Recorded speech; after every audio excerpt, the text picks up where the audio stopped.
Now, let me welcome our Masterclass teacher, psychic medium, Laura Tyne. Hello, Laura. Hello, thank you for the nice introduction. Thank you. And I'm very excited to be here today. Oh, I'm so excited for your class. I've been thinking about it all day. And before we get started and I give the class to you, I would like for you to just answer me one question. Why do you think the topic of soul health and the spiritual war is so important? Because the spiritual war we are seeing played over and over and over throughout the history of this planet. And as we're doing this, we have to look at the concept of our soul. What is our soul? And what I've learned throughout the years is the stronger our soul is, the harder it is for these dark forces to take over. This is pinnacle to humanity. And so it really is all about soul health. Mm. Ooh, I'm going to give you the class because I'm excited for you to get going. And I want to make sure that we have all the time you need to get to say whatever your soul and heart desires. Okay? So I'm giving the All class right. to you Thank you. Thank and you. enjoy. I will. Thank you so much. All right. Well, first of all, I want to start off with the fact that we talk about our health all the time. In fact, if I have any kickboxing friends here today, they're going to say, oh, wow, this is what she looks like cleaned up and not hot and sweaty. And, anyways, we talk about our physical health, our mental health, our emotional health. We talk about our financial health.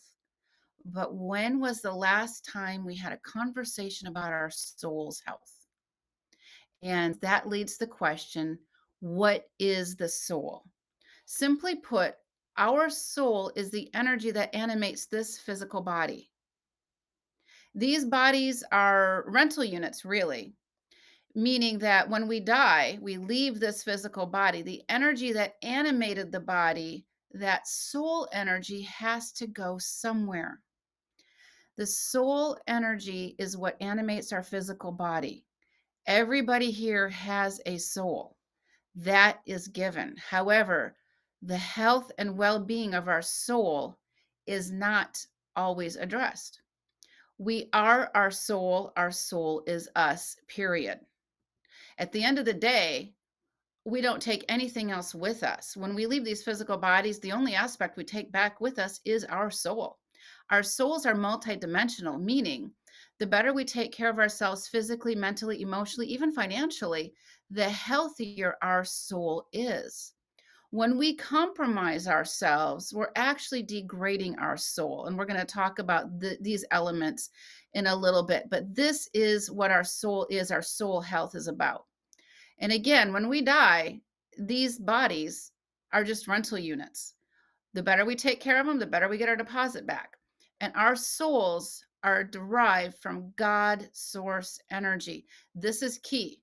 Our souls, we are all beings of God, aspects of God. And this is where the dark side comes to play, as you'll come to find out as we go through this class. All right. The next part is that our souls are eternal.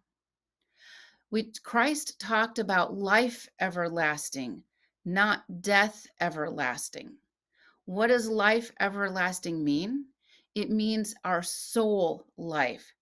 Our soul goes through many incarnations on this planet, and even we have activities in our lifetime between lifetimes, meaning that when we die, we go back, ideally, we go back home to the heavens, to the higher realms, whatever your word is for that.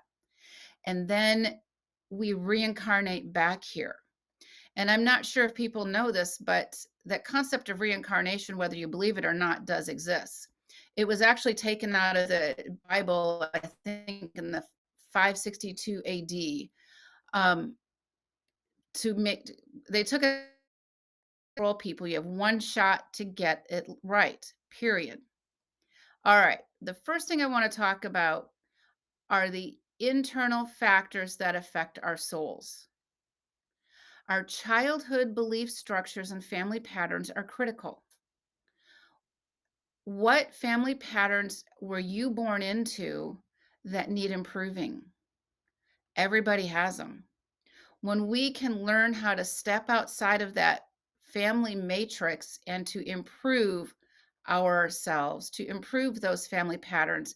If you grew up in a family where maybe there was rape or incest or physical abuse or mental abuse, and as an adult, you realize this is what not to do, and you change your family patterns, you change your karmic path for the better. So look at your life, at these family belief structures, these childhood patterns, and see what you can improve upon. The other factors are guilt, blame, and shame. Many religions discuss the concept of sin. Sin perpetuates guilt, blame, and shame. Who gave us this concept of sin? Was it really God, or was it maybe the dark forces? Guilt, shame, and blame lower our vibrations. Guilt, shame, and blame are detrimental to our soul's health. What if we said instead, I had an experience, I did this, I would have done something differently. As you reflect upon it, I would have done something differently. I would have done A instead of B, but now you know. This is karma giving you a second chance. I've had this experience. I wouldn't have done this, but now I know. So if you replace the word sin with experience, it elevates the soul health. Guilt, shame, and blame tear us down. I had an experience. This is what I'm going to do. Maybe you can atone for an experience.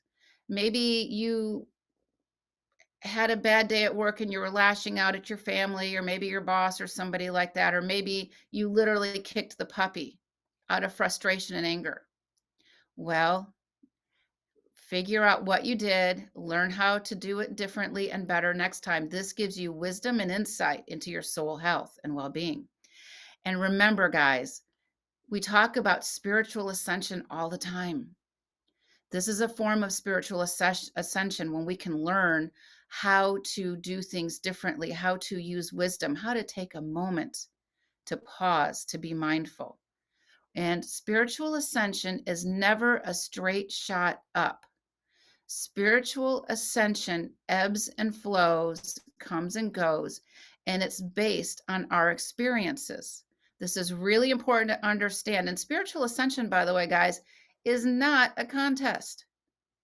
If you think spiritual ascension is a contest, you're going to lose. We're all on our own karmic paths. We're all here for the lessons and experiences our souls need as we move forward in these incarnations.